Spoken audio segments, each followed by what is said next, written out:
അമ്മയോട് ചേർന്ന് പ്രാർത്ഥിക്കാം. അമ്മേ പരിശുദ്ധമ്മേ, അമ്മേ പരിശുദ്ധമ്മേ, ദൈവമാതാവേ, ദൈവമാതാവേ, കൃപാസനത്തിലൂടെ ഞങ്ങൾക്കും ഞങ്ങളുടെ ദേശത്തിനും അമ്മ മധ്യസ്ഥം തേടി തന്ന എല്ലാ അനുഗ്രഹങ്ങൾക്കും കൃപകൾക്കും ഞങ്ങളിപ്പോൾ ഹൃദയം നിറഞ്ഞ നന്ദി പറയുന്നു.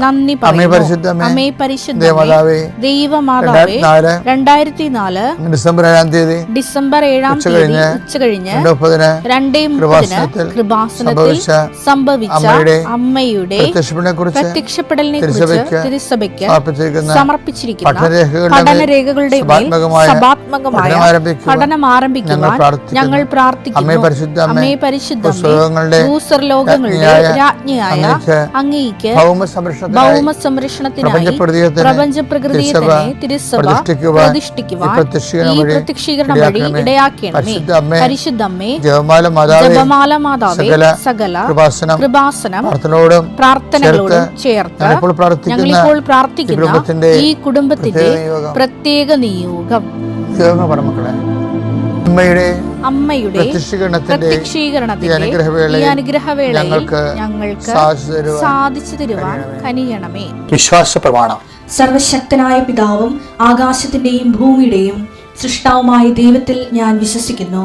അവിടുത്തെ ഏകപുത്രനും ഞങ്ങളുടെ കർത്താവുമായ ഈശോ മിശിഹായിലും ഞാൻ വിശ്വസിക്കുന്നു.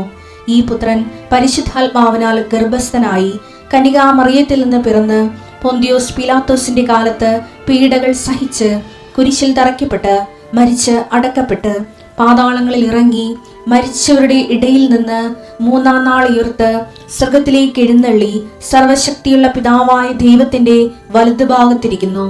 അവിടെ നിന്ന് ജീവിക്കുന്നവരെയും മരിച്ചവരെയും വിധിക്കുവാൻ വരുമെന്നും ഞാൻ വിശ്വസിക്കുന്നു. പരിശുദ്ധാത്മാവിലും ഞാൻ വിശ്വസിക്കുന്നു. വിശുദ്ധ കത്തോലിക്കാ സഭയിലും പുണ്യവാന്മാരുടെ ഐക്യത്തിലും പാപങ്ങളുടെ മോചനത്തിലും ശരീരത്തിന്റെ ഉയർപ്പിലും നിത്യമായ ജീവിതത്തിലും ഞാൻ വിശ്വസിക്കുന്നു. ആമേൻ. ഞങ്ങളുടെ പിതാവേ, അങ്ങയുടെ നാമം പൂജിതമാകണമേ. അങ്ങയുടെ രാജ്യം വരണമേ. അങ്ങയുടെ തിരുമനസ് സ്വർഗത്തിലെ പോലെ ഭൂമിയിലും ആകണമേ. അന്നു വേണ്ടുന്ന ആഹാരം ഇന്ന് ഞങ്ങൾക്ക് തരണമേ. ഞങ്ങളോട് തെറ്റ് ചെയ്യുന്നവരോട് ഞങ്ങൾ ക്ഷമിക്കുന്നത് പോലെ ഞങ്ങളുടെ തെറ്റുകൾ ഞങ്ങളോടും ക്ഷമിക്കണമേ. ഞങ്ങളെ പ്രലോഭനത്തിൽ ഉൾപ്പെടുത്തരുതേ, തിന്മയിൽ ഞങ്ങൾ രക്ഷിക്കണമേ. ആമേൻ. കർത്താവ് അങ്ങയുടെ കൂടെ സ്ത്രീകളിൽ അങ്ങ് അനുഗ്രഹിക്കപ്പെട്ടവളാകുന്നു. അങ്ങയുടെ ഉദരത്തിൻ ഫലമായി ഈശോ അനുഗ്രഹിക്കപ്പെട്ടവനാകുന്നു. പരിശുദ്ധ മറിയമേ, തമ്പുരാന്റെ അമ്മേ, പാപികളായ ഞങ്ങൾക്ക് വേണ്ടി ഇപ്പോഴും ഞങ്ങളുടെ മരണസമയത്തും തമ്പുരാനോട് അപേക്ഷിക്കണമേ. ആമേൻ. കർത്താവേ, നിന്റെ ഉന്നതമായ നാമത്തിന് സ്തോത്രം ചെയ്യുന്നു. കർത്താവേ, നിന്റെ വിശുദ്ധ പൗരോഹിത്യത്തെ മഹത്വപ്പെടുത്തണമേ. ഈശോ ഇന്ന് യാത്ര ചെയ്യുന്നവരെ ആശ്രയിച്ച് പ്രാർത്ഥിക്കുന്നു. ഈശോ ഇന്ന് കർത്താവിൻ്റെ കാര്യങ്ങൾ വ്യാപകമായിരുന്നു കൊണ്ട് പള്ളിയിൽ നിന്ന് വന്നതിന് ശേഷം ജീവിതപ്രശ്നം ലോകായികമായ കാര്യങ്ങളെക്കാൾ ഉപരി ദൈവിക കാര്യങ്ങൾ സത്യജലത്തിൽ കൊണ്ട് വചനം വായിക്കുകയും രോഗികളെപ്പോയി ഉടമ്പടി എടുത്ത് രോഗികളെപ്പോയി സന്ദർശിക്കാൻ പോവുകയും ചെയ്യുന്ന ദിവസമാണ്. കർത്താവ് ഇന്ന് അങ്ങയുടെ മക്കൾ എവിടെയെല്ലാം പോകുന്നു, ആരെല്ലാം കാണുന്നു, ആർക്കെല്ലാം സുവിശേഷം കൈമാറുന്നു, വിശ്വാസം കൈമാറുന്നു, അവരെല്ലാം കർത്താവിൻ്റെ നാമത്തിൽ ഞാൻ ആശീർവദിക്കുന്നു. കർത്താവ് ഇന്ന് പല പല കാര്യങ്ങൾക്ക് പല വിഷയങ്ങൾക്ക് വേണ്ടി ജീവിതത്തിൻ്റെ ഈ ആഴ്ച ചില ആൾക്കാർ പണി തിരക്കി പോകും. സാധാരണ ചെറുകിട ജോലി ചെയ്ത് ജീവിക്കുന്നവർ പണി തിരക്കി പോകും. നാളത്തെ പണിക്ക് തുടങ്ങാൻ വേണ്ടിയുള്ള കാര്യങ്ങൾ സെറ്റ് ചെയ്യാൻ വേണ്ടി പോകും. അതിനകത്ത് ചില തടസ്സങ്ങളൊക്കെ ഉണ്ടാവും. പക്ഷേ ഈശോ, ഞാനിപ്പോൾ പ്രാർത്ഥിക്കുകയാണ്, അവിടെ തടസ്സങ്ങളെ നീ മാറ്റിക്കൊടുക്കണം. കർത്താവ് സാമ്പത്തികം തരാമെന്ന് പറഞ്ഞ് തരാതിരിക്കുകയും നമ്മുടെ എല്ലാ പദ്ധതികളും തകിടം മറിക്കുകയും ചെയ്യുന്ന അവസ്ഥകളുണ്ട്. അവർ നെഞ്ചുവേദന വന്ന ആൾക്കാർക്ക് പ്രഷർ കയറി ബോധം കെട്ടു പോകുന്ന അവസ്ഥ വരെ ഉണ്ട്. കർത്താവേ, അവരെല്ലാം നിന്റെ വിശുദ്ധമായി സന്ധിക്കുകയും ആരെങ്കിലും എന്തെങ്കിലും വിഷയത്തിൽ അടിസ്ഥാനപ്പെടുത്തി ജീവിക്കുന്നുണ്ടെങ്കിൽ അവർക്കത് കിട്ടത്തില്ല എന്നുകൊണ്ടാണെങ്കിൽ അതിന് പകരം മാർഗം കാണിച്ചുകൊണ്ട് അവരെ നീ സന്ധിക്കണമേ എന്ന് പ്രാർത്ഥിക്കുന്നു. മനസ്സമ്മതം, കല്യാണവും അതുപോലെയുള്ള കാര്യങ്ങൾക്ക് വേണ്ടി തീർപ്പ് ചെയ്യാൻ വേണ്ടി പോകുന്നവരുണ്ട്. ഈശോയെ, ആലോചനയ്ക്ക് വേണ്ടി പോകുന്നുണ്ട്. കർത്താവ്, ആരെയും ചതിക്കുഴി വീഴാതിരിക്കാനും ശാശ്വതമായ ജീവിതത്തിലെ ദൈവമഹത്വത്തിൻ്റെ ജീവിതം അവർക്കുണ്ടാകാൻ വേണ്ടി അവർക്ക് വേണ്ടി പ്രാർത്ഥിക്കുന്നു. കർത്താവ്, ചിലരെങ്കിലും ടെസ്റ്റ് എഴുതുന്നവരുണ്ട്. ഇന്ന് ചില പരീക്ഷകളിൽ ഇൻ്റർനാഷണൽ പരീക്ഷ എഴുതുന്നവരുണ്ട്. അവരെ ഇപ്പോൾ സമർപ്പിച്ച് പ്രാർത്ഥിക്കുന്നു. എൻ്റെ കർത്താവിൻ്റെ ഉന്നതമായ നാമത്തിൽ സഭയുടെ അധികാരത്തിൽ ഇന്ന് നിങ്ങൾ എന്തെല്ലാം ചെയ്യുന്നുവോ, എന്തെല്ലാം സംസാരിക്കുന്നുവോ, ആരെല്ലാം കണ്ടുമുട്ടുന്നുവോ, എന്തെല്ലാം എഴുതുന്നുവോ, എന്തെല്ലാം തീരുമാനിക്കുന്നുവോ, എല്ലാ തീരുമാനങ്ങൾക്കും കർത്താവിൻ്റെ കൃപയാൽ നിങ്ങൾ നയിക്കപ്പെടുകയും നിങ്ങൾ ഇപ്പോഴലട്ടുന്ന ഇന്ന് അലട്ടാൻ പോകുന്ന എന്തെങ്കിലും വിഷയങ്ങളുണ്ടെങ്കിൽ അതെല്ലാം ഈശോ ഏറ്റെടുക്കുകയും മാതാവിൻ്റെ സാന്നിധ്യം കൊണ്ട് നിങ്ങളെ സംരക്ഷിക്കുകയും ചെയ്യട്ടെ. നിത്യപിതാവും പുത്രനും പരിശുദ്ധാത്മാവായ സർവീശ്വരൻ നയിക്കുവാമേ. എന്തുകൊണ്ട് നമ്മൾ get in touch with God, ദൈവത്തോട് എപ്പോഴും ബന്ധം സ്ഥാപിച്ച് നിൽക്കണമെന്ന് പറയാൻ കാരണം നമ്മുടെ ജീവിതത്തിൻ്റെ ഓരോ വിഷയങ്ങൾക്കും വളരെ ഡിഫിക്കൽട്ടായിട്ടുള്ള സൊല്യൂഷനുണ്ട്, ലളിതമായ സൊല്യൂഷനുണ്ട്. ഇത് രണ്ടും ദൈവത്തിൻ്റെ കയ്യിലുണ്ട്. നമ്മൾ ചില സമയത്ത് ചില ലളിതമായ വിഷയങ്ങൾ കൈകാര്യം ചെയ്ത് ഡിഫിക്കൽട്ടായി കളയും. അത് നമ്മുടെ നേച്ചറിൻ്റെ ഭാഗമാണ്. ഉദാഹരണത്തിന് ലൂക്കായുടെ സുവിശേഷം 9:56 എടുത്തേ. അവർ മറ്റൊരു ഗ്രാമത്തിലേക്ക് പോയി. അപ്പോൾ എന്താ വിഷയം എന്ന് വെച്ച് കഴിഞ്ഞാൽ സമറിയായിലൂടെ ഈശോയ്ക്ക് ജെറുസലേമിലേക്ക് പോകേണ്ടവർ വരുന്ന സിറ്റുവേഷനാണ്. അപ്പോൾ ജെറുസലേമിലേക്ക് പോവുകയാണ് ലക്ഷ്യം. അത് സമറിയ അല്ലെങ്കിൽ മറ്റൊരു ഗ്രാമം ഓൾറെഡി കർത്താവിൻ്റെ പരിഗണനയിലുണ്ട്. ഈ സമറിയയിൽ ഇവർ ചെല്ലുമ്പോൾ അപ്പോസ്തലന്മാരും അവിടുത്തെ ജനങ്ങളും തമ്മിൽ കോർക്കുമ്പോൾ തീർച്ചയായിട്ടും അവിടെ മുമ്പിലുള്ളൊരു ഓപ്ഷൻ തിരിച്ച് വന്നിട്ട് ഈശോയോട് പറയുക, അവിടെ നമുക്കൊന്ന് വേറെ എന്തെങ്കിലും ഓപ്ഷൻ ഉണ്ടോ എന്ന് ചോദിച്ചാൽ മതി. അത്രയേ ഉള്ളൂ കാര്യം. അങ്ങ് ജെറുസലേമിലേക്ക് പോകാൻ ഗുരുവെ വേറെ എന്തെങ്കിലും മാർഗം ഉണ്ടോ? അപ്പോൾ ഗുരുവിന് കാര്യം മനസ്സിലാവും, അവിടെ എന്തോ പ്രശ്നം ഉണ്ടായിട്ടുണ്ട്. അപ്പോൾ ഗുരു പറയും, ഇറ്റ്സ് ഓക്കെ, നമുക്ക് വേറെ ഗ്രാമത്തിലേക്ക് പോകാം എന്ന് പറയാം. അത്രേ ഉള്ളൂ. ആ ഒരു നിസ്സാരമായിട്ട് സോൾവ് ചെയ്യേണ്ട വിഷയമാണ്. സോൾവ് ചെയ്ത ആൾക്കാരുടെ കുഴപ്പം കൊണ്ടാണ് അത് കോംപ്ലിക്കേറ്റ് ആയത്. എപ്പോഴും അങ്ങനെയാണ്. നമ്മൾ ആരെ വിട്ടുന്നോ അവരുടെ കയ്യിരിപ്പാണ് ആ പ്രശ്നം കുളവാക്കുന്നത്. വളരെ ശാന്തമായി. അപ്പോൾ അവർ സമറിയായിലൂടെ വിടത്തില്ലെന്ന് പറഞ്ഞല്ലോ. പിന്നെ അവരുമായിട്ട് ശാശി വർത്തമാനം പറഞ്ഞ് 1-2 പറഞ്ഞ് ഉടക്കി തിരിച്ച് അവരെ തീയും ഗന്ധകം ഇറക്കി ദഹിപ്പിക്കണ വരെ രീതിയിൽ ഇവർ ബോയിൽഡായി, ഇവർ ചൂടായി. ആ ചൂടും കൊണ്ട് കർത്താവിൻ്റെ അടുത്ത് വരുന്ന ഈ സീനൊന്നും സൃഷ്ടിക്കേണ്ട ഒരു കഥയും ഇല്ല അവിടെ. എന്താ കാര്യം? കർത്താവ് പറഞ്ഞ് it's okay, I don't know what spirit Leeds U. എന്ത് അരൂപിയാണ് നിങ്ങൾക്ക് ഉള്ളതെന്ന് അറിയത്തില്ല. ഒരു കാര്യം വ്യക്തമാണ്, സമാധാനത്തിൻ്റെ അരൂപിയല്ല. പ്രശ്നങ്ങൾ ഉണ്ടാക്കാവുന്ന അഹങ്കാരത്തിൻ്റെ ഈഗോയുടെ അരൂപിയാണ് ഉള്ളത്. ഈ ഈഗോ അരൂപി ഉള്ളത് കൊണ്ടാണ് ഈ അണ്ണന്മാരെ സമറിയായിലൂടെ തന്നെ വിടാൻ വേണ്ടി ഈശോ ഉദ്ദേശിച്ചത്. സമറിയായി പോയി കിടന്ന് തുടങ്ങാൻ വേണ്ടിയൊന്നുമല്ല. ഈ അണ്ണന്മാരോട് ചെല്ലുമ്പോൾ പ്രശ്നം ഉണ്ടാകുമെന്നും കാര്യം അത് ഇവരുടെ തന്നെ കാര്യം കൊണ്ടാണെന്ന് ഇവരെ മനസ്സിലാക്കുക എന്നുള്ള ഫോർമേഷൻ്റെ പ്രശ്നമാണത്. എനിവേ, ആ സമറിയ പ്രോജക്റ്റ് ഫെയിലായി കഴിയുമ്പോൾ അവർ മറ്റൊരു ഗ്രാമത്തിലേക്ക് പോകും. എപ്പോഴും ഓർക്കേണ്ട ഇതാണ്, നിൻ്റെ ജീവിത പ്രശ്നങ്ങൾക്കെല്ലാം ദൈവത്തിൻ്റെ കൈകളിൽ ഈസി ആയിട്ട് സോൾവ് ചെയ്യുന്ന സൊല്യൂഷൻ ഉണ്ടാകും, കോംപ്ലിക്കേറ്റഡ് സൊല്യൂഷൻ ഉണ്ടാകും. ചിലപ്പോൾ എല്ലാം ഈസിയായ സൊല്യൂഷൻ ആയിരിക്കും. നീ അത് ഈഗോയിസ്റ്റിക്കായിട്ട് കൈകാര്യം ചെയ്ത് അത് കോംപ്ലിക്കേറ്റഡായി മാറ്റും. അങ്ങനെ വന്നു കഴിഞ്ഞാൽ നമുക്കും സമാധാനം കിട്ടത്തില്ല, നമ്മളോട് ഇടപെടുന്നവർക്കും സമാധാനം കിട്ടത്തില്ല. അപ്പോൾ ഈശോ ആ വിഷയം ഉള്ളിൽ സമാധാനം ഉള്ളവർക്ക് മാത്രമേ സമാധാനത്തിന് വഴികൾ നോക്കത്തുള്ളൂ. ഉള്ളിൽ സമാധാനം ഇല്ലാത്തവരാണ് ചില ഇടപാടിലെല്ലാം അസമാധാനം ഉണ്ടാക്കുന്നത്. പല കുടുംബങ്ങളിലും അങ്ങനെ സംഭവിക്കാറുണ്ട്. പല ഡൈവേഴ്സിൻ്റെ പിന്നിലുമൊക്കെ ഈ ഒരു വിഷയമുണ്ട്. എന്നുവെച്ചാൽ അവർക്കൊന്നും പിടിക്കത്തില്ല, അതാണ് സംഭവം. അത്രയും വലിയ വലിയവായി വർത്തമാനം പറയേണ്ട ഒരു കഥയും ഇല്ല അവിടെ. അവർ വിടത്തില്ലെന്നുള്ളത് ഇവരുടെ പുതിയ അറിവൊന്നും അല്ല. സമറിയക്കാർ അവരുടെ നാട്ടിലൂടെ ജെറുസലേമിലേക്കാണ് ആരാധനയ്ക്ക് പോകണമെങ്കിൽ അവർ വിടത്തില്ല. യഹൂദനെ ഒരിക്കലും വിടത്തില്ല. അപ്പോൾ അത് മനസ്സിലാക്കാനുള്ള പ്രാക്ടിക്കൽ സെൻസ് ഇവിടെ ഉണ്ടാകണം. അപ്പോൾ ഗുരു അത് ഒന്നെങ്കിലും ഇത് പ്രാർത്ഥിച്ചു പോയിരുന്നെങ്കിൽ, ഇവിടെ ഈ സമറിയായിലേക്ക് കൂടി ഗുരുവിനെ അന്നത്തെ രാത്രി ഉറങ്ങാനുള്ള സ്ഥലം സെറ്റ് ചെയ്യാൻ വേണ്ടി ഇവർ പോകുമ്പോൾ ഇവർ പ്രേയർ ചെയ്താണ് പോകണമെന്നുണ്ടെങ്കിൽ ചിലപ്പോൾ ഈ സമറിയക്കാർ 10 മടക്കിയാണ്. ഇതിപ്പോൾ ഇവർ ഗുരുവിൻ്റെ ശിഷ്യന്മാരാണെന്നുള്ള നെഞ്ച് കരം വെച്ചാൽ പോണത്. കടലിൽ മീൻ നടന്നയാളാണ്, കനയെ വെള്ളം വീഞ്ഞാക്കിയ ആളാണ്, അയാളുടെ ശിഷ്യനാണ് ഞങ്ങൾ. അപ്പോൾ സ്വർഗത്തിൽ നിന്ന് അഗ്നി ഇറങ്ങി നശിപ്പിക്കുക എന്ന് പറയുമ്പോൾ ഗുരുവിനെ കുറിച്ച് ഇവർ ആവശ്യമില്ലാത്ത ഊറ്റം കൊള്ളുന്നുണ്ടെന്ന് ഉറപ്പല്ലേ?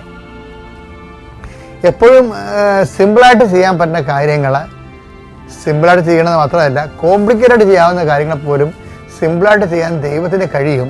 അതുകൊണ്ട് ദൈവത്തിന് പക്ഷം ചേർന്ന് എല്ലാ വിഷയങ്ങളും പ്രാർത്ഥനാപൂർവം ഒരിക്കലും എൻ്റെ സഹോദരങ്ങളെ, ഒരിക്കലും എനിക്ക് മനസ്സിലായ ഒരു സത്യം, ഒരിക്കലും കൂടിപ്പോകാത്തൊരു സാധനം എന്താണെന്നറിയാമോ?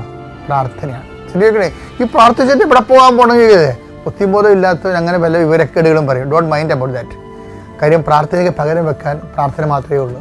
ഓക്കെ, മത്തായി 11:30. എന്തെന്നാൽ എന്റെ നുകം വഹിക്കാൻ എളുപ്പമുള്ളതും ചുമട് ഭാരം കുറഞ്ഞതുമാണ്. ഈ ചുമട്, ഉടമ്പടിയുടെ ചുമട് ഒരു ഭാരമായിട്ട് തോന്നിക്കഴിഞ്ഞാൽ അതിൻ്റെ അർത്ഥം നിങ്ങൾക്ക് ദൈവസ്നേഹം ഇല്ലെന്ന് അതിൻ്റെ അർത്ഥം. അത് ലഘുവായിട്ട് തോന്നുന്നത് ദൈവസ്നേഹം അഭിഷേകമായി ലഭിച്ചു കഴിയുമ്പോൾ അവർ ഈസി ആയിട്ട് ചെയ്യാം. അപ്പോൾ തന്നെ ഈസി ആയിട്ട് ആർക്കും ഉടമ്പടിയുടെ ഉത്തരവാദിത്തങ്ങൾ നിറവേറ്റാൻ കഴിയുന്നുണ്ടെങ്കിൽ നിങ്ങൾ വിചാരിക്കേണ്ടതാണ്, പരിശുദ്ധാത്മ നിങ്ങൾ നിറഞ്ഞിട്ട് ദൈവസ്നേഹത്തിൻ്റെ അഭിഷേകം കിട്ടിയിരിക്കുകയാണ്.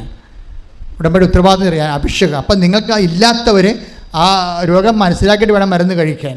നിങ്ങളുടെ പ്രശ്നം എന്താണ്? ദൈവസ്നേഹമില്ലാത്തതാണ് പ്രശ്നം. അഭിഷേകം കിട്ടാത്തതാണ് പ്രശ്നം. ഉടമ്പടി എടുക്കുന്നവർ ആ പ്രാർത്ഥനാ ജീവിതം കൊണ്ട് ഉദ്ദേശിക്കുന്നത് അഭിഷേകം മറ്റു ചെയ്യാനുള്ള അഭിഷേകം മേടിക്കുകയാണ് ഈ പ്രാർത്ഥനാ ജീവിതം കൊണ്ട് ഉദ്ദേശിക്കുന്നത്. പ്രാർത്ഥിക്കുക, കർത്താവായ ദൈവമേ, അഭിഷേകത്തോടെ ഭാരം ലഘുത്വം പ്രാപിച്ചുകൊണ്ട് ഉടമ്പടി ഉത്തരവാദിത്വം നിറവേറ്റുവാൻ പരിശുദ്ധാത്മാവിനാൽ പ്രത്യേകം അഭിഷേകം ചെയ്യണമേ.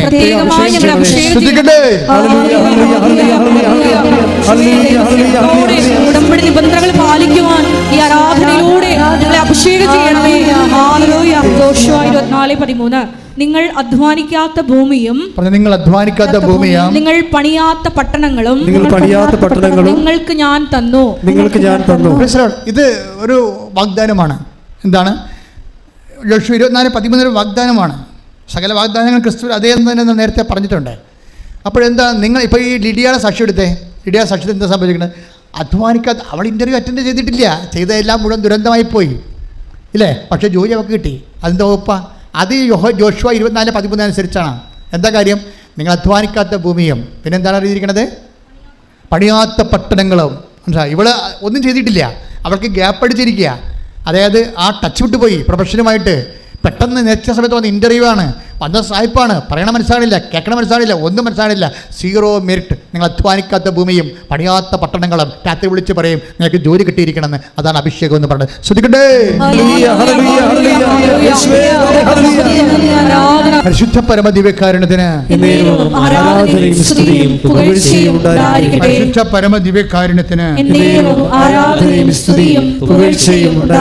ഇപ്പൊ ചില സമയത്തുണ്ടല്ലോ, ചില സമയത്ത് അച്ഛൻ എൻ്റെ മക്കളോട് പറയണം, ഉടമ്പടി ഇരിക്കുന്നവർ ഞാൻ പറയണതാണ്, ചില സമയത്ത് നമ്മൾക്ക് കർത്താവിൻ്റെ ശുശ്രൂഷകൾ ചില ആൾക്കാർ നിർത്തിക്കളയും. എന്താ കാര്യം വെച്ച് കഴിഞ്ഞാൽ, വീട്ടിലെ അമ്മായിയപ്പന് രോഗം, അത് അമ്മായിപ്പനെ ആശുപത്രിയിൽ നിന്ന് കൊണ്ടുവന്നു കഴിഞ്ഞപ്പോൾ ഉടനെ നാത്ത് എൻ്റെ കൊച്ചിനെ സൈക്കിളിൽ നിന്ന് വീണ് ഇല്ലേ, അതെല്ലാം കഴിഞ്ഞ് അത് ഭർത്താവ് കുടിച്ചുകൊണ്ട് വന്ന് ഇങ്ങനെ കണ്ണക്കുറ്റിക്കിട്ട് കാച്ചി ആകെപ്പാടെ കുളമായി, മൊത്തം കുളമായി. ഭയങ്കര പരീക്ഷണം, എല്ലാവർക്കും ഉണ്ട് പരീക്ഷണം. ഉടമ്പടി എടുക്കുമ്പോഴുണ്ട്, ഇല്ലെങ്കിലും ഉടമ്പടി എടുക്കാതിരുന്നാലുണ്ട്. ജീവിതത്തിൻ്റെതായിട്ടുള്ള പരീക്ഷണങ്ങളുണ്ട്. ഇപ്പോൾ ഞാൻ നിങ്ങളോട് പറഞ്ഞിട്ടില്ലേ, എനിക്ക് ശ്വാസം മുട്ടൽ രോഗമുണ്ട് ഇല്ലേ, എനിക്ക് ഫാൻ കുറച്ച് നേരം കഴിക്കുമ്പോൾ ശരീരം ഇങ്ങനെ വിറക്കാൻ തുടങ്ങും. ഏത് സമയത്തായാലും കിഡ്നിയുടെ അസുഖമുണ്ട്. പല ഭക്ഷണങ്ങളും കഴിക്കാൻ പാടില്ല. പക്ഷേ എന്താ പ്രശ്നം? ഇതെല്ലാം ശുശ്രൂഷകളോ ഇതൊന്നും ബാധിക്കത്തില്ല. ഞാൻ കർത്താവെന്നും പറഞ്ഞ് 4 വയസ്സ് നടക്കുന്ന ആളാണ്. 4 വയസ്സ് മുതൽ നടക്കുന്ന ആളാണ്. അല്ലാതെ അച്ഛനായത് കൊണ്ട് ശുശ്രൂഷയ്ക്ക് ഇറങ്ങിയിരിക്കണമല്ല. 4 വയസ്സ് പോലെ എല്ലാ വീട്ടിലൊക്കെ പോയി. ഇപ്പോൾ മെയ് മാസം വണക്കമാണ്. മെയ് മാസം വണക്കത്തിൽ ഞാൻ 8ാം ക്ലാസ്സൊക്കെ പഠിക്കുമ്പോൾ അവിടെ അയൽവാസികളുടെ വീട്ടിലൊക്കെ മാതാവിൻ്റെ വണക്കമില്ലാത്ത വീട്ടിലൊക്കെ പോയി വണക്കം ചൊല്ലി കൊടുക്കും. അപ്പോൾ ഞാനാണ് അവിടെ പഠിച്ചിട്ട് ഇങ്ങനെ പ്രാർത്ഥിക്കുന്ന ഒരാൾ. അതുകൊണ്ട് 8ാം ക്ലാസ് വെച്ച് എല്ലാ വീട്ടിലും പോയി 2-3 വീട്ടിൽ സ്ഥിരം പോയി വണക്കം നടത്തി കൊടുക്കും 1 മാസം മുഴുവനും. അപ്പം അന്ന് പോലെ കർത്താവിൻ്റെ ജോലിയുള്ള ആളാണ്. അപ്പോൾ എന്താ ഞാൻ പറയണത്, ഇങ്ങനെ അന്ന് പോലെ ചെയ്തെങ്കിലും എൻ്റെ ജീവിത അവസ്ഥകളിൽ നിന്ന് കർത്താവ് ഭൗതികമായ ഒരു ആനുകൂല്യമോ സ്വസ്ഥതയോ സമാധാനമോ പ്രത്യേകമായി എനിക്ക് തന്നിട്ടില്ല. അതുകൊണ്ട് ഞാൻ അതിനൊക്കെ ഡിസ്റ്റർബ്ഡ് അല്ല. എന്താ കാര്യം? എനിക്ക് കർത്താവിനെ അറിയാം, ശുശ്രൂഷ എന്താണെന്ന് അറിയാം. അപ്പോസ്തലന്മാർക്ക് കൊടുക്കാത്തത് എങ്ങനെയാണ് ഞാൻ ചോദിക്കണത്? ഇങ്ങനെയുള്ള ക്ലേശകരമായ സമയത്ത് നമ്മൾ എന്താ ചെയ്യേണ്ടത്? ശുശ്രൂഷ വിട്ട് കഴിഞ്ഞിട്ട് പാമ്പിനെ പോലെ എവിടെയെങ്കിലും ചുറ്റും അയ്യോ ഞാൻ ഈ ഉടമ്പടി മുഴുവൻ എടുത്തിട്ട് എനിക്ക് ഇങ്ങനെ സംഭവിച്ച ഉടമ്പടി എടുക്കാത്തവരെല്ലാം കാനഡയിൽ പോയെന്ന് പറഞ്ഞ് ചുമ്മാ എന്നാ ഒരു ചെമ്പരത്ത് കൂടി മേടിച്ച് തല വെച്ചോണ്ട് നടക്കുക. എൻ്റെ മക്കളെ എങ്ങനെയാണ് ശുശ്രൂഷിക്കണത്? Take the word of God. Acts നടപടി പുസ്തകം 20:19. നടപടി 20:19. സ്തുതിക്കട്ടെ, സ്തുതിക്കട്ടെ. ഹല്ലേലൂയ, ഹല്ലേലൂയ, ഹല്ലേലൂയ, ഹല്ലേലൂയ. യേശുവേ നന്ദി. അപ്പോസ്തല പ്രവർത്തനങ്ങൾ 20:19. അപ്പോസ്തല പ്രവർത്തനം 20:19. പൂർണ്ണ വിനയത്തോടും കണ്ണുനീരോടും യഹൂദന്മാരുടെ ഗൂഢാലോചനയാൽ എനിക്കുണ്ടായ പരീക്ഷണങ്ങളോടും കൂടി ഞാൻ കർത്താവിനെ ശുശ്രൂഷ ചെയ്തു. ആ വചനം ഒരിക്കലും മറന്നു പോകരുത്. അതിങ്ങനെ വലിയ അക്ഷരത്തിൽ വല്ല അടുക്കളയിൽ ഒട്ടിച്ചു വെക്കണത്. എന്താ കാര്യം എന്നറിയാം?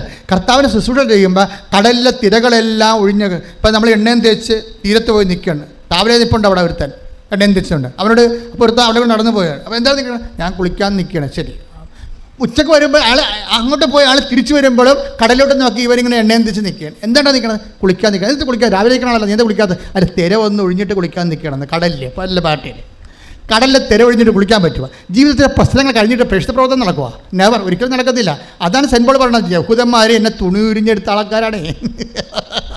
യഹൂദന്മാരെയും മനുഷ്യരെ എന്തെല്ലാം ചെയ്യുന്നറിയാമോ? കിട്ടണ വടനെ വെച്ച് തല്ലിയിട്ടുണ്ട് ഈ പൗലോസ് അപ്പോസ്തലൻ. ഇപ്പോൾ പരിശുദ്ധാത്മാവ് ഈ മനുഷ്യനോട് പറയണത്, നീ എഫേസോസിൽ പോകണ്ട, ജെറുസലേമിലേക്ക് പോകാൻ. അപ്പോൾ ജെറുസലേമിലേക്ക് പോകുമ്പോൾ അവർക്ക് അവിടെ പോയി പുട്ടടിക്കാനല്ല, അവിടെ കാത്തിരിപ്പുണ്ടെന്ന്, പീഡനങ്ങളാണ് അവിടെ കാത്തിരിക്കണമെന്ന് കർത്താവിൻ്റെ ആത്മാവ് എന്നോട് പറഞ്ഞിട്ടുണ്ട്. എങ്കിലും എനിക്ക് അങ്ങോട്ട് പോകാതിരിക്കാൻ പറ്റത്തില്ല. പക്ഷേ എന്താണ് 20:11 വായിച്ചേ. ശ്രദ്ധിക്കട്ടെ. 20:11 നടപടി പുസ്തകം വായിച്ചോളൂ. വായിച്ച മക്കളെ. പൂർണ്ണ വിനയത്തോടും കണ്ണീരോടും കൂടെ യഹൂദന്മാരുടെ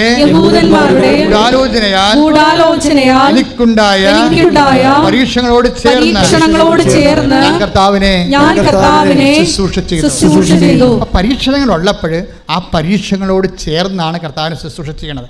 ചിലപ്പോൾ ഭർത്താവ് വന്ന് വെള്ളമടിച്ച് നിങ്ങളെ തന്തക്ക് വിളിച്ച് കാണും, പക്ഷെ കുഴപ്പമില്ല.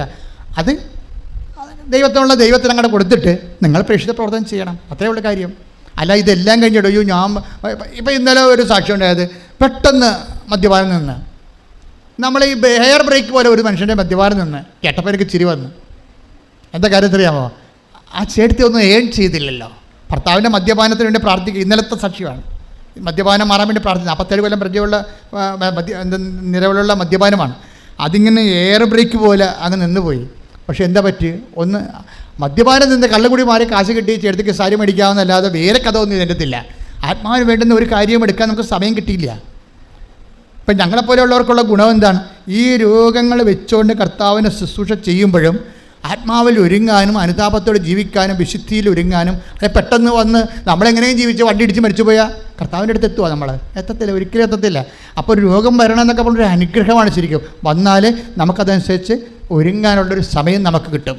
അപ്പോൾ ദൈവസ്നേഹമുള്ള മക്കൾ ദൈവത്തോട് നന്ദി പറയും. പരിപാലനയുടെ ഭാഗമായിട്ട് കിട്ടിയതാണല്ലോ എന്ന് ഓർത്തിട്ട് നീ ഒരുങ്ങുക എന്ന് പറഞ്ഞ് നമുക്ക് ദൈവത്തോട് നമ്മൾ നന്ദി പറയും. അച്ഛൻ എന്താ ഇങ്ങനെ സംസാരിക്കുന്നത് വെച്ച് കഴിഞ്ഞാൽ, അങ്ങനെ ഒരു രോഗം ഉണ്ടെങ്കിൽ ആ രോഗം വെച്ചുകൊണ്ട് തന്നെയാണ് നമ്മൾ ശുശ്രൂഷ ചെയ്യേണ്ടത്. അതാണ് യഹൂദന്മാരെന്നെ പറിച്ചുകീറാൻ വേണ്ടി കാത്തിരിക്കുകയാണ്.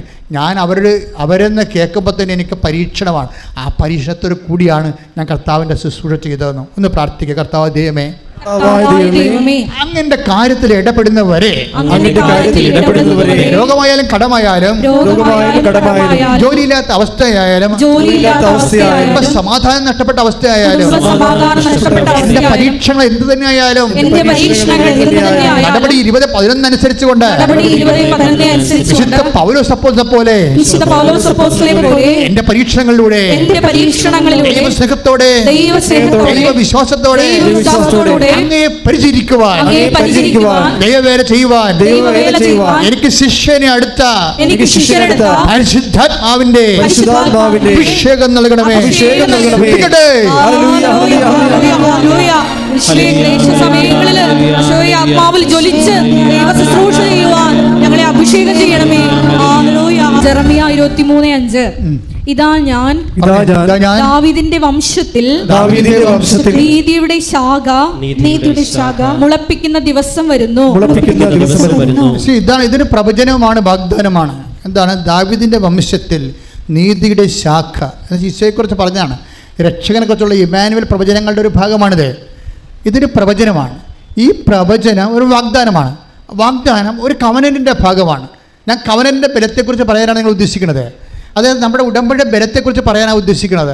അതായത് ഉടമ്പടിയുടെ ബലമെന്ന് പറയുന്നത് അതിൻ്റെ ദൈവത്തിൻ്റെ വാഗ്ദാനമാണ്.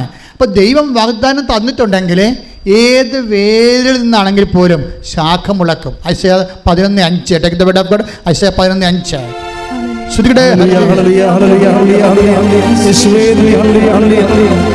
ഏശയ്യ 11:5 നീതിയും 11:1. ശ്രുതികട്ടെ. ഹല്ലേലൂയ. 11:1 ജസ്സയുടെ കുറ്റിയിൽ നിന്ന് പറഞ്ഞു, ജെസ്സയുടെ കുറ്റിയിൽ നിന്ന് ഒരു മുള കിളിർത്തു വരും. അവന്റെ വേരിൽ നിന്ന് ഒരു ശാഖ പൊട്ടിക്കിളിർക്കും. കർത്താവിന്റെ ആത്മാവ് അവന്റെ മേൽ ആവസിക്കും. ഈശോനെ കുറിച്ച് പറയണതാണ്. ഈശോനെ കുറിച്ച് പറയുന്ന ഈ ഐസയ പ്രവചനം 11:1 എന്നോട് ബന്ധപ്പെട്ടിരിക്കുന്നതാണ്. 23:5 ബന്ധപ്പെട്ടിരിക്കുന്നതാണ് ജെറമിയായുടെ. അതായത് ദൈവം ഒരു വാഗ്ദാനം തന്നിട്ടുണ്ടെങ്കിൽ നീ ഒരു വേര് മാത്രമാണെങ്കിലും, തായ്തടിയൊന്നുമില്ല, ശാഖയുമില്ല, സഹായിക്കാനും ആരുമില്ല, നോക്കാനും തിരക്കാനും ഒന്നുമില്ല, വിശ്വാസത്തിൻ്റെ ഒരു വേര് മാത്രം നിൻ്റെ ഉള്ളിലുണ്ട്. ആ വിശ്വാസമാണ് വാഗ്ദാനങ്ങളെ വിശ്വസിക്കുന്നത്. ആ വിശ്വാസത്തിൻ്റെ വേര് തന്നെയാണ് ഉടമ്പടി പ്രകാരം നിന്റെ ജീവിതത്തെ പുനരുദ്ധരിക്കാൻ വേണ്ടി ദൈവത്തിൻ്റെ സംവിധാനം കൈയടിച്ച് കർത്താവിനെ സ്തുതിക്കട്ടെ. പരിശുദ്ധ പരമദിവ്യകാരുണ്യത്തിന് പരിശുദ്ധ പരമദിവ്യകാരുണ്യത്തിന് എൻ്റെ മക്കളെ, ഒരു കവനൻ്റെ ഒരു നേച്ചറാണ്. അതായത് തായ്തടിയൊന്നും വേണ്ട, ശാഖയൊന്നും വേണ്ട, ഒരു വേരുണ്ടായാൽ മതി. കവനൻ്റെ ആ വേരിൽ നിന്ന് കുടുംബം, നിൻ്റെ കുടുംബത്തെ കർത്താവ് ഉയർത്തിക്കൊണ്ടുവരും. ഒരു വിശ്വാസത്തിൻ്റെ വേര്, അല്ലെങ്കിൽ ചെറിയൊരു സാധ്യത, നീ അത് ഉപേക്ഷിച്ച് കളഞ്ഞതാകാം. ഇപ്പം 13 വർഷമായിട്ട് ജോലിയില്ലാതിരിക്കുന്ന ആൾക്കാരില്ലേ, പക്ഷേ കർത്താവിൻ്റെ വാഗ്ദാനത്തിൻ്റെ വെളിച്ചത്തിലാണ് ഒറ്റ ഉടമ്പടിയിൽ അവരുടെ ജീവിതം മുഴുവനും, ഈ 13 കൊല്ലത്തെ ജീവിതം.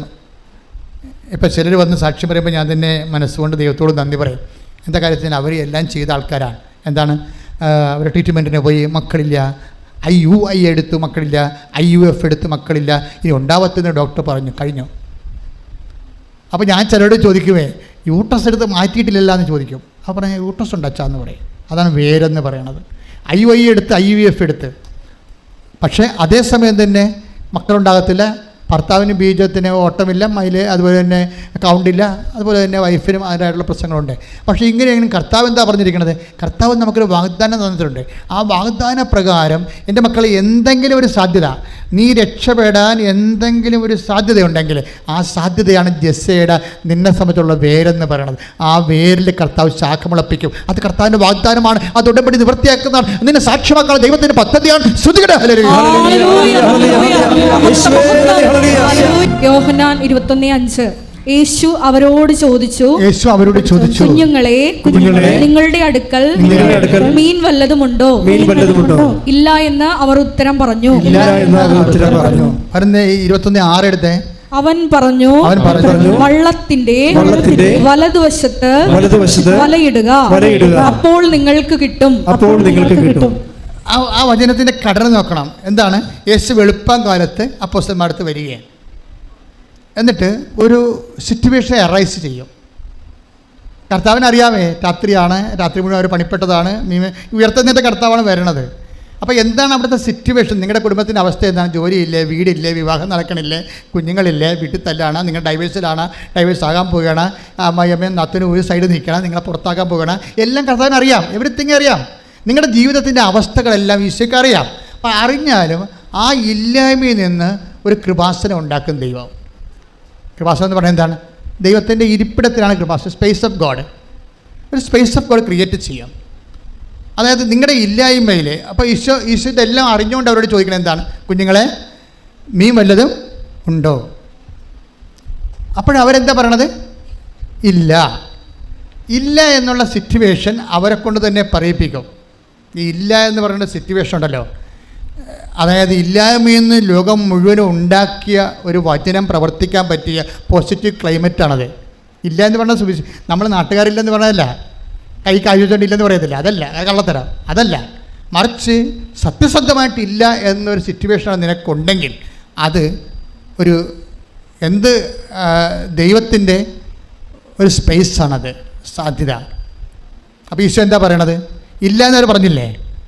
മീൻ വല്ലതും ഉണ്ടോ എന്ന് ചോദിക്കുമ്പോൾ ഇല്ല എന്ന്. ഇപ്പം നിങ്ങളോട് ചോദിക്കും, ജോലിയുണ്ടോ, മക്കളുണ്ടോ, സമാധാനമുണ്ടോ? അപ്പോൾ നിങ്ങളെന്താ പറയാൻ പോണത്? എന്താ പറയാൻ പോണത്? ഇല്ല എന്ന് പറയും. ഇല്ല എന്ന് പറഞ്ഞാൽ ഈശോ ചേട്ടാ ചോദിക്കും, വലതുവശം ഉണ്ടോ എന്ന് ചോദിക്കും. മനസ്സിലായില്ലേ? ഇല്ല എന്ന് നിങ്ങൾ എന്തെങ്കിലും ഇല്ല എന്ന് പറഞ്ഞാൽ കർത്താവിൻ്റെ അടുത്ത ചോദ്യം എന്താണ്? വലതുവശം ഉണ്ടോ എന്ന് വെച്ചാൽ ദൈവത്തിൻ്റെ വശമുണ്ടോ? വിശ്വാസത്തിൻ്റെ വശമുണ്ടോ? അതാ ചോദ്യം. ദൈവത്തിൻ്റെ വശമുണ്ടോ എന്ന് പറയുമ്പോൾ നിങ്ങളെന്ത് പറയണം? ഉണ്ടെന്ന് പറയണം. എന്നാൽ പിന്നെ കർത്താവ് പറയും അവിടെ വലയിറക്കാൻ പറയും. നിങ്ങൾ ഓർക്കണം, അപ്പോസ്തലന്മാർ പറയുന്നത് എന്താണെന്ന് നിങ്ങൾ ചിന്തിക്കണം. എന്താ ചിന്തിച്ചിരിക്കണത്? എന്താ കർത്താവ് അപ്പോസ്തലന്മാർ പറയണത്? രാത്രി മുഴുവനും സിറ്റുവേഷൻസ് അതാ. വെളുപ്പിനല്ലേ പറയണത്? വെളുപ്പിനല്ല. നമ്മൾ ലൂക്ക 5:5 എടുത്ത് ശ്രുതികട്ടെ. ഹല്ലേലൂയ.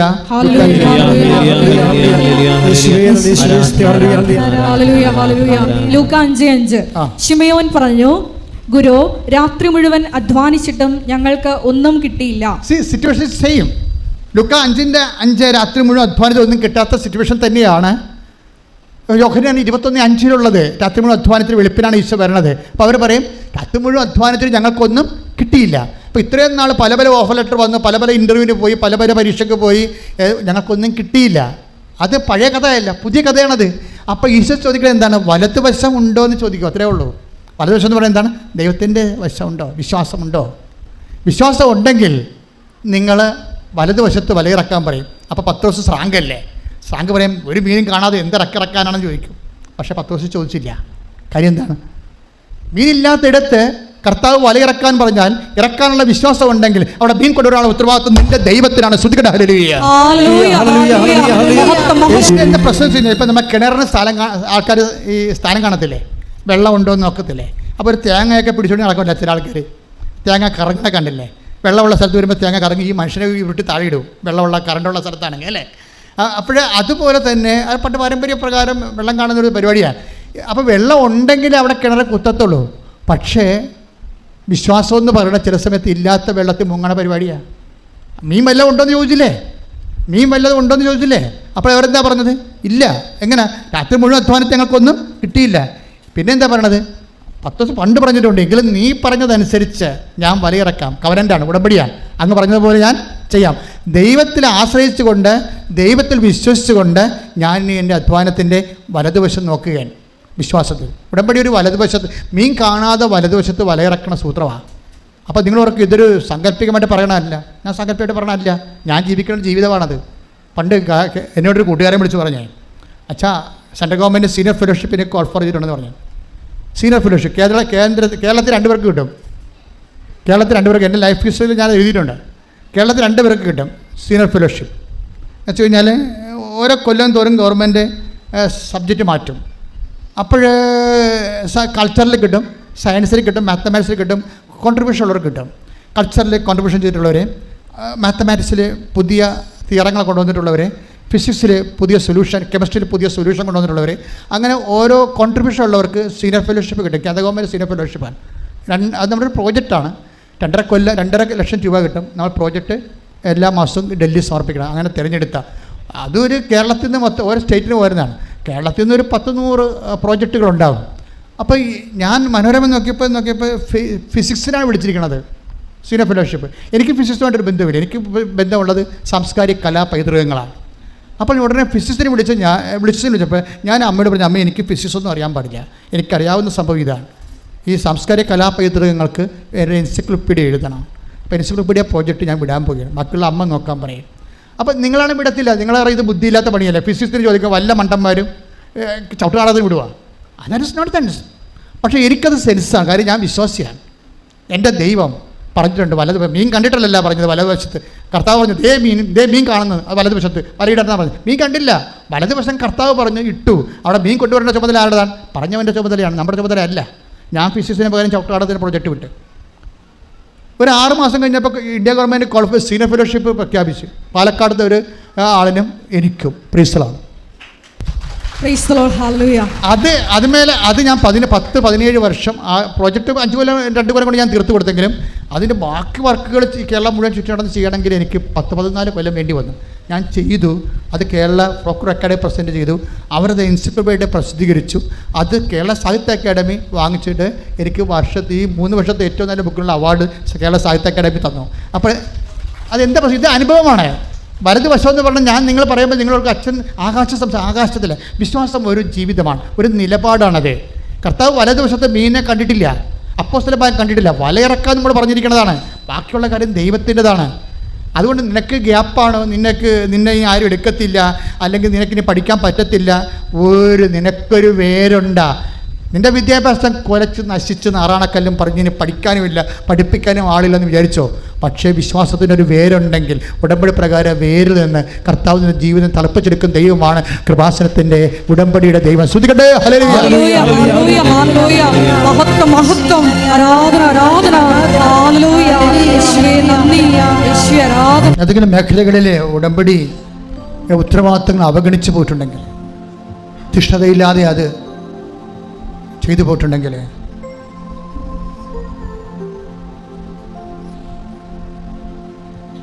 കർത്താവിൻ്റെ തീയാൽ എന്നെ അഭിഷേകം ചെയ്യാൻ വേണ്ടി പ്രാർത്ഥിക്കുക.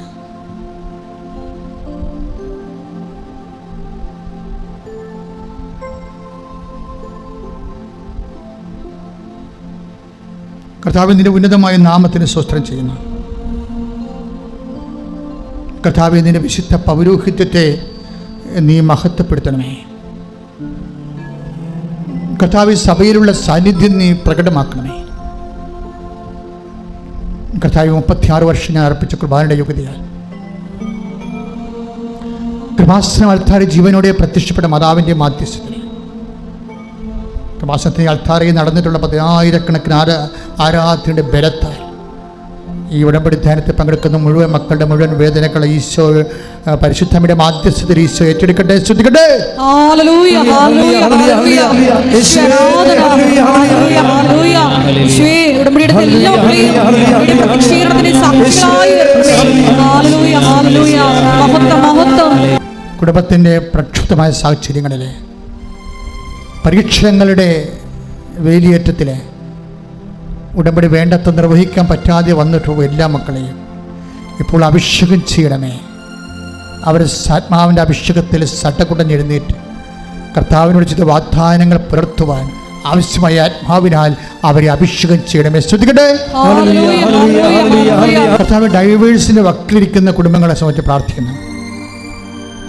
കർത്താവ് ഡൈവേഴ്സിൽ അകപ്പെട്ട് ഒരു വെർഡിക്റ്റിന് വേണ്ടി കാത്തിരിക്കുന്നവരെ സംബന്ധിച്ച് പ്രാർത്ഥിക്കുന്നു. ആത്മാവ് നഷ്ടപ്പെടുത്താതെ ജീവിതം കരയേറ്റാനുള്ള ദൈവികമായ മാർഗങ്ങൾ അവർക്ക് കാണിച്ച് ഉപദേശിച്ച് കൊടുത്ത് അവരെ നിലനിർത്തി അവരുടെ കുടുംബത്തെ അവരുടെ കുഞ്ഞുങ്ങളെ വിശ്വാസത്തിൽ നിലനിർത്താൻ ദൈവിക ഉപായങ്ങളാൽ അവർ അഭിഷേകം ചെയ്തെന്ന് പ്രാർത്ഥിക്കുന്നു. ശ്രുതികട്ടെ. ഹല്ലേലൂയ, ഹല്ലേലൂയ, ഹല്ലേലൂയ, ഹല്ലേലൂയ. യേശുവേ ആരാധന. ഹല്ലേലൂയ, ഹല്ലേലൂയ. എല്ലാ ജീവിത തടസ്സങ്ങൾ ഏറ്റെടുക്കണമേ എന്ന് പ്രാർത്ഥിക്കുന്നു. ഹല്ലേലൂയ, ഹല്ലേലൂയ. കർത്താവെ, തകർന്ന കുടുംബങ്ങൾ, ജോലിയില്ലാത്ത അവസ്ഥകൾ, ജോലി നഷ്ടപ്പെട്ടവർ, നഷ്ടപ്പെടാൻ പോകുന്നവർ, ഇവിടുന്ന് പണം അയച്ചു കൊടുത്തുകൊണ്ട് ജീവിതം അന്യനാട്ടിൽ നിലനിർത്തിക്കൊണ്ടിരിക്കുന്നവർ, അവിടെ വിസയുടെ കാലാവധി കഴിയാൻ പോകുന്നവർ, അവിടെ തന്നെ താമസിക്കുന്നവർക്ക് പാർപ്പിടമില്ലാതെ വിഷമിക്കുന്നവർ, കുടുംബജീവിതമില്ലാതെ വിഷമിക്കുന്നവർ, ഒഴുക്കിനൊഴുകിയപ്പോൾ ഉണ്ടാകുന്ന ഓരോ പ്രക്ഷുബ്ധമായ സാഹചര്യങ്ങളെ പകച്ചു നിൽക്കുന്നവർ, അവർക്കെല്ലാം പുതിയ വഴികളാൽ അനുഗ്രഹിക്കപ്പെടാൻ. ശ്രദ്ധിക്കട്ടെ. ഹല്ലേലൂയ, ഹല്ലേലൂയ, ഹല്ലേലൂയ, ഹല്ലേലൂയ. മഹത്വം, ആരാധന. യേശുവേ ആരാധനയുടെ യോഗ്യതയാൽ ഉടമ്പടിയുടെ പുതിയ വഴികൾ എല്ലാ മക്കളും തുറന്നു കൊടുക്കണമേ എന്ന് പ്രാർത്ഥിക്കുന്നു. ഹല്ലേലൂയ, ഹല്ലേലൂയ. യേശുവേ ആരാധന. ഹല്ലേലൂയ, ഹല്ലേലൂയ. എൻ്റെ പ്രിയപ്പെട്ടവരെ, ഗർഭിണികളായ അമ്മമാർ, ഗർഭാവസ്ഥയിൽ രോഗാതുരമായ കുഞ്ഞുങ്ങളെ ഓർത്ത് നെഞ്ചുപൊട്ടി വേദനിക്കുന്നവരെ, അവരുടെ ഗർഭവയറിലെ കർത്താവിൻ്റെ തിരുമുറുവാനും വലത് കരത്താൽ ഇപ്പോൾ നീ സ്പർശിക്കണമേ എന്ന് പ്രാർത്ഥിക്കുന്നു. പലതരത്തിലെ കർത്താവ് നേരത്തെ ഡെലിവറി ആയിപ്പോകുന്ന സാധ്യതയുള്ളവർ, കുഞ്ഞുങ്ങൾക്ക് വയറ്റിൽ തന്നെ ഗർഭദശ ഒട്ടിസം ഉള്ളവർ, പലതരത്തിലുള്ള ആന്തരികമായ അവയവങ്ങൾ വരാത്തവർ, കുഞ്ഞുങ്ങൾക്ക് ഗർഭവാസ തൂക്കമില്ലാത്തവർ, വളർച്ചയില്ലാത്തവർ, ശ്വാസനാളികളിലെ കുഴപ്പമുള്ളവർ, അമ്മ ശ്വസിക്കുന്ന കൊണ്ട് മാത്രം വയറ്റിൽ കിടന്ന് ശ്വസിക്കുന്ന കുഞ്ഞുങ്ങൾ, അപകട മേഖലയുള്ളവർ, ജീവൻ അപായപ്പെടുന്ന അവസ്ഥ ഉള്ളവർ, കർത്താവിൻ്റെ തിരുമുറുവാർന്ന വലതുകരം ഗർഭിണികൾ വയറിനെ സ്പർശിക്കട്ടെ.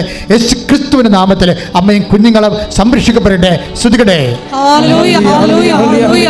യേശുവേ ആരാധന. യേശുവേ പ്രഗ്നൻസി കോംപ്ലിക്കേഷൻ എല്ലാ അമ്മമാരെയും ഈ ആരാധനയുടെ യോഗ്യത